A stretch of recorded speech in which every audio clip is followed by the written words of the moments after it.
Hi everybody, I'm Sarah Bauer. I'm a Programme Manager at National Centre for Writing and also a novelist. And I have the immense good fortune today to be chatting to Abi Daré, author of the best-selling Girl with the Louding Voice, about how, as authors, we create a sense of place. So Abi, welcome, and thank you for spending some time with us.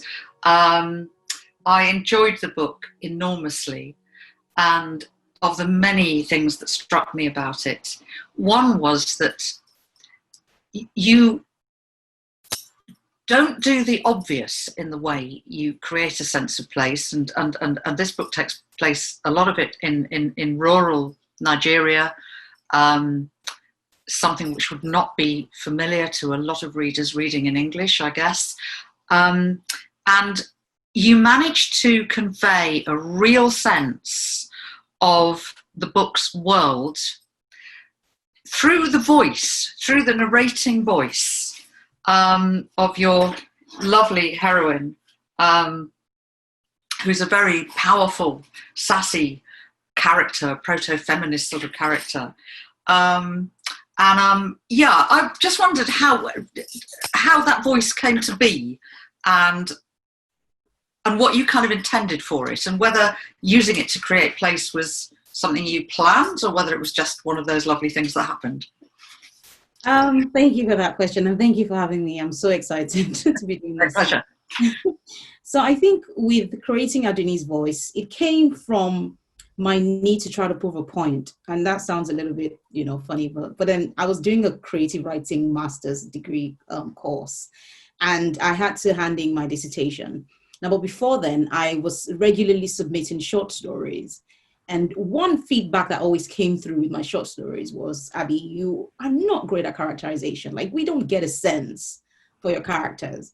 And I took that on maybe a little bit too much when I took it on board, because I was like, I'm going to show you guys that I can create a character. But then when I came to write The Girl with the Louding Voice, I knew that I wanted to tell a story from the point of view of a girl who had been denied an education, who was very intelligent, and who sort of navigated the world in her own way. And I felt that the only way I could do that was to divorce myself from the character itself, because everything I'd been writing I was very involved in them, but I felt that if I could create a separate entity through myself, that I could do that. And so the voice came from, the girls that I knew growing up that were maids in Nigeria. Many of them had their own way of navigating English language because they came from different parts of the country and even outside the country, and they would create words. So I had that, but I also had my 2-year-old daughter who was learning to speak English, and I think she'd been to Nigeria when she was about a year old, had no idea of anything. But I found it quite fascinating that at 2, she was inventing things. And this was a girl that had lived in an English-speaking world most of all her life, her 2 years on earth at that time. But still, she was doing things her own way. So I thought, this is how people speak and understand a world around them when it's new to them. They create things in their own way. So I had that. And then I had the fact that I speak a second language. So my mother tongue is Yoruba. And one thing that's quite common with many languages, and certainly for me, was the fact that when you literally translate Yoruba into English, it twists the words, but it still makes sense. I'll give you an example. When you say I've got a headache in Yoruba, you literally translate that to mean my head is breaking apart. And so it was a combination of all those things that came together for me to create Adonis' voice. And so yeah, I was trying to create a character that would stick, and I wanted her to be unique, and I wanted her to reflect the girls that I knew growing up. So I came up with a combination of different things. And there we are. Well, I mean, you achieved massively making her a strong character who sticks. And when I was reading the book, I really felt that she spoke directly to the reader, and that the way she interpreted the lives of the other women characters, because one thing you really cleverly do is that all your principal characters are women, and each one of those women illustrates the costs for women of living in a patriarchy in different ways. Even without wishing to sort of give things away unduly to people who haven't read the book yet, but even Big Madam, in the end, we feel sympathetic towards when we see what's made her behave as monstrously as she sometimes does. And I think, again, the way in which Adonis looks at these women and interprets them, everybody from her friends in the village, herself, obviously, and the people she meets when she moves to Lagos, that also helps to create a very strong sense of what it's like to be a woman living in a very dominant patriarchy. And at the same time makes us, who think we aren't, examine ourselves and the world we live in. And again, I think you do that really cleverly, because in no way do you tell us or hit us over the head with it, but it all comes through her beautiful observations that she makes. And I wonder if you could talk a little bit about that. Yeah, thank you. I think that, again, like I said, so having Adonis do those things, I guess if I had written in standard English or maybe third person, there might have been a little bit of telling, a bit of, I understand these things and I see them, but having it come from the point of view of someone who's supposedly naive, she's naive, she's innocent, but she's sharp. And so she acutely observes things and she says them as they are. She's quite blunt, and that puts her in trouble sometimes. But I guess what's important for me for Adonis, not just to see the fact that she getting an education would mean her becoming free from patriarchy. And so that's why I created those women around her. I wanted her to have a glimpse into the future and understand that, look, you want to have an education, but look, your fight doesn't stop at getting an education. You still need to keep using your voice. And you can see women around you who are educated and well and wealthy, who are still oppressed in various ways. And so, I just wanted to show that by having Adonis have that kind of, opportunity. But I was having fun as well with that character, with Adonis. I enjoyed her sort of describing people as football head and just, and I guess because of how she is as a person, she would have done that. I wouldn't describe people that way. So I think it was just, just trying to show the fun side of her, but at the same time trying to pass a message across to say, look, it's not just about getting an education. There's a lot more that needs to happen here. And Adonis is seeing these things and reflecting that in the story. And she does see things with no nonsense. I mean, I was glancing through the book preparatory to talking to you, and I was very amused when she is eavesdropping on the party that Big Madam holds for her women in the neighbourhood, and they're talking about fashion and shoes and things like that. And somebody mentions the Louboutin red-soled shoes, describes them as red bottoms.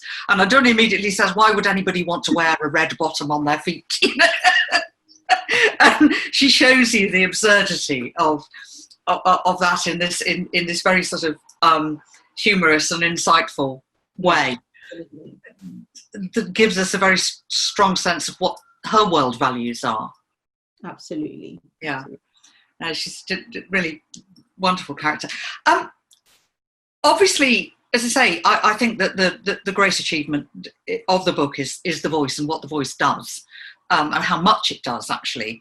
But I wonder how you went about creating the world of Adonis Nigeria, knowing that perhaps your target readership were very much going to be people who don't know that world.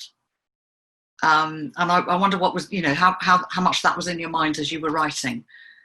I think that having the idea that I was creating, I think it was easier having Adonis come into the world for the very first time.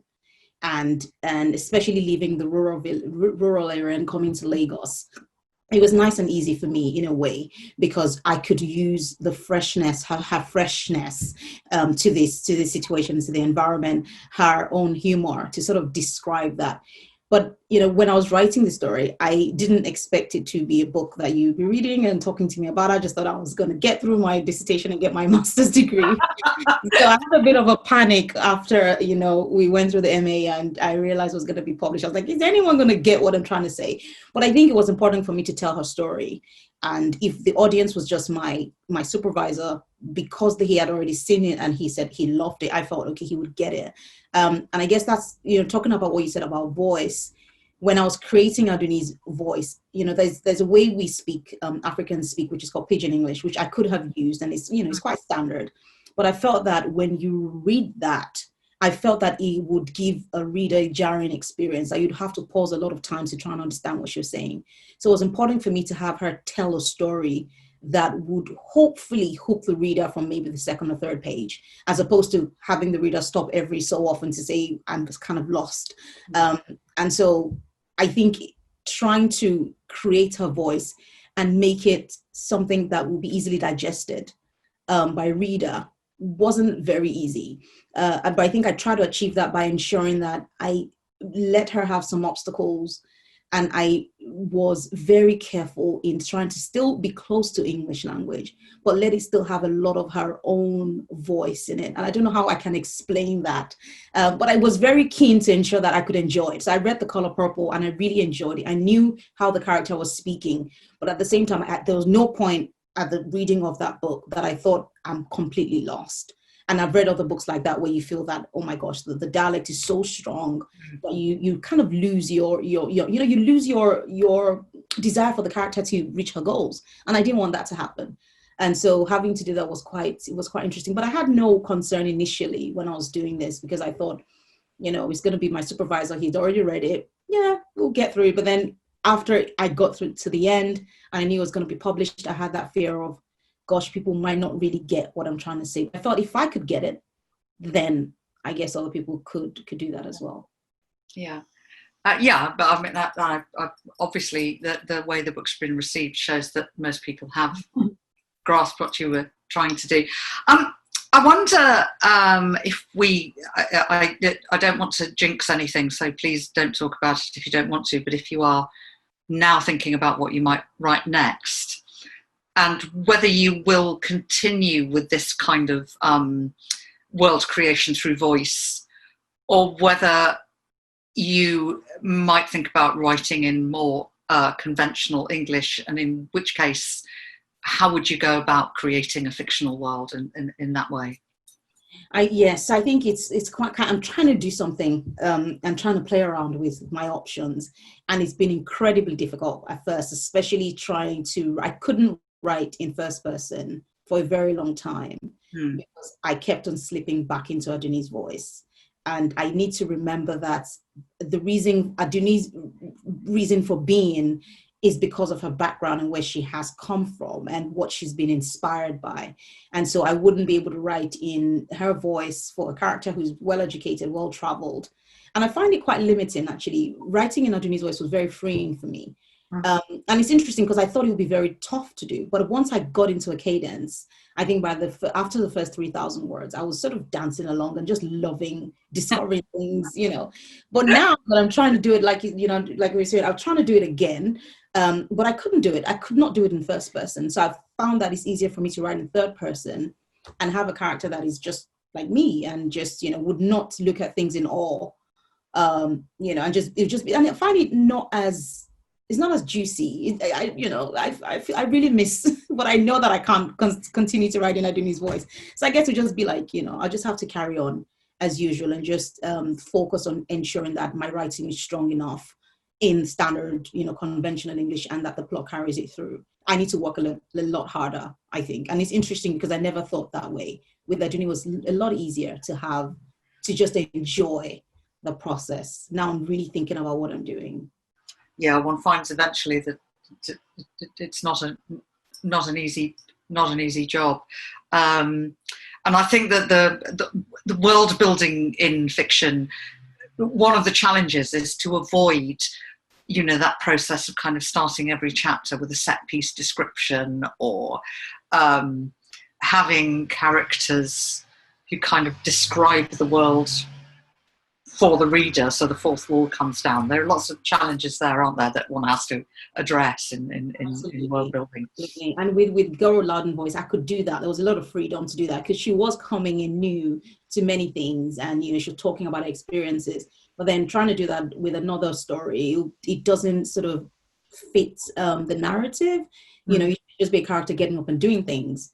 But getting into that position for me was really hard because I went through a period of mourning for Adonis, grieving over her, and then trying to get myself out of that process and thinking about other characters that I could care about enough. But it's not been easy yet, like you said, and I'm having to look at other writers and saying, how have they done it?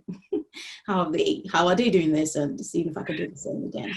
Do you find, because you've mentioned that a couple of times, do you find reading writers who you believe will inform the kind of thing you're wanting to do you find that useful when you're writing, or do you have times when it can put you off because you can think, I can't do it because they've done it better, or somebody's style will be too close to what you're trying to do and it'll start to clutter up your own thinking?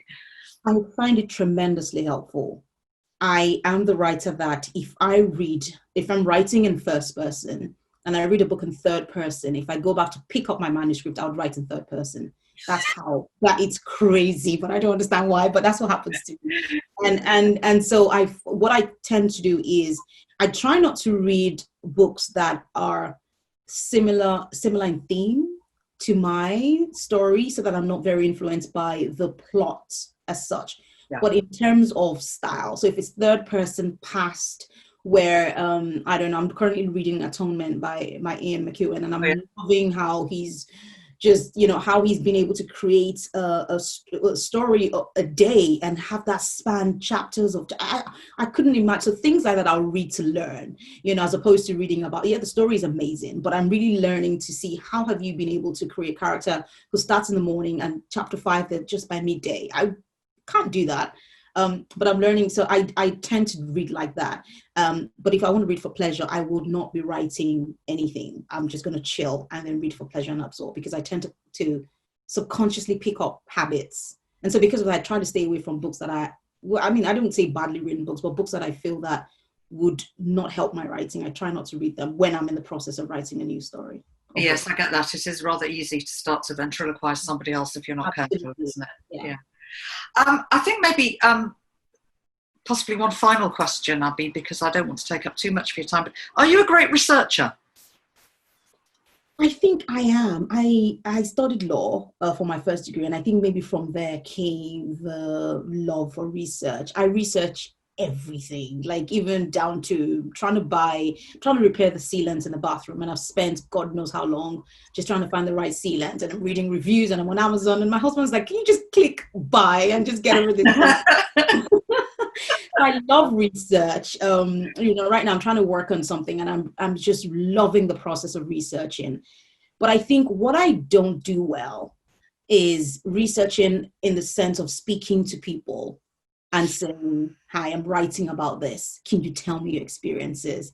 I find that, and I think it's just me, I just find it very, I don't know, how will they feel me going to them to say I'm writing about this? But in terms of research, in terms of reading stuff, pouring through his history, reading books, watching videos, all of that, I bring it on. I'm there. So I'm trying to learn how to be more, like I was thinking the other day that I wanted to speak to a professor on a particular topic, and I was thinking, am I really going to write to him to say, hi, I'm writing? How would you do that? So I was looking for templates to see, how does an author reach out to ask questions on research? So I'm learning on that, because obviously this is all new to me. And it's a very eye-opening process to get used to. I think it is, although obviously quite a few fiction writers do come to fiction from journalism, and they clearly learnt this business of reaching out and asking people questions. But it often strikes me that writers are by nature solitary. Yeah. And it therefore becomes actually quite a challenge to reach out to somebody as opposed to a book and start to ask them questions. Absolutely. So I find that, okay, I'll just go on YouTube and type, Professor Applause. Let's say I'm researching, I don't know, medical history in the 1980s or something. I'd rather do that than to find one professor and say, hi, my name is Abi. And I just don't know how to do it. And I need to learn how to, like, it's totally what you said. I feel more comfortable in my own home behind my camera or behind a book and just making notes. But then nothing beats speaking to people who've lived the experiences and have something tangible to tell you. So we'll see. I mean, I think if we tie this back into world building, I think you're right, because there's also the way in which somebody will articulate a lived experience, and it's a bit messier and a bit more lively and imaginative than when you read about that experience in a book where somebody's sorted all the ideas out and put them into some sort of order. So I think you're right. I think it is something that there is no substitute for if one can bring oneself to do it. And actually, on what you said, when I was researching The Girl with the Louding Voice, I really enjoyed watching videos of non-Nigerians visiting Nigeria, Lagos, and the villages for the first time. Okay. And then going, oh, look, it's a chicken. Oh my gosh, look, I love to see, seeing that as people who are coming to this brand new, adults coming to this brand new. I borrowed a lot from those experiences. They're just the way they sort of expressed their interest and intrigue about the country. I pulled some of that into The Girl with the Louding Voice because, like I said, I didn't want to talk about it as if it was me that had been there all my life. So yeah, totally what you're saying. Just seeing people talk about something, it brings a completely different light to the story. This is a slightly cheeky one. We don't have to put it in the recording if necessary, but do you get a lot of people who assume that Adonis' life is yours? Oh my gosh, I had something I could not believe it happened to me. So I had somebody reach out to me to ask to speak about something. And this person had put in the bio exactly what happened to Adonis. So Abi was born in Nigeria in a village, lost her mother at this age, got married as a third wife. And I'm like, what? Oh my gosh. So, if you see people, make those assumptions. I've heard people say that they're surprised I speak English. Well, so yes, you do get that, but I sometimes I explain, sometimes I'm just like, for instance, in the bio situation, you could have just done a bit of research to find out or checked with me on my bio. But yes, you do get that that people think it's my story. Yeah, I'm not surprised. There is a great blurring of boundaries between the author and the work in the modern age for whatever reason. I don't know. Abi, that's been a lovely, if all too short, conversation. I could keep us going for ages, but I'm aware that you've had a busy day and, everybody's on sort of tight timescales. Is there anything you'd like to add about your kind of world building process before we finish?